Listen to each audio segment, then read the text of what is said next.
కాపరి అనగానే మనకి ఆయన యజమానుడు తండ్రి. కాపరగా మనం అంగీకరిస్తే ఏ కొదువు ఉండదు.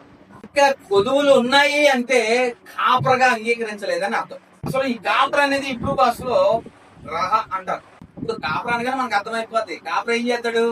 గొర్రెలు తీసుకెళ్లి మేపుతాడు. కాపరగా అంగీకరించినప్పుడు, ఒకసారి చీకటి అరుముకున్నప్పుడు, ఒకసారి మన మీదకి కష్టం వచ్చినప్పుడు ఇక అయిపోయింది ప్రభువా అని అంతే కాదు. అప్పుడు వెంటనే ఏం చేస్తాడు దేవుడు? గాఢంధకారంలోంచి ఆయన దుడ్డు కర్రయు ఆయన దండమును నీకు ధైర్యం ఇచ్చి అలాగ లేకపోతే ఏం చేస్తాడు? శత్రువు ఎదుట మిమ్మల్ని భోజనం ఏర్పాటు చేస్తాడు. మీ గిన్నె నిన్ని గొర్రెలతో ఉంటది. ఎందుకు ఇస్తావు? హల్లెలూయా.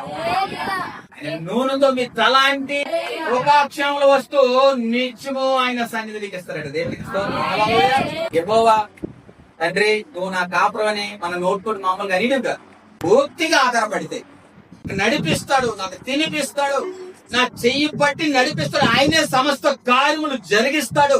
నా కాపురం ఉంటుండగా నాకు భయం లేదు.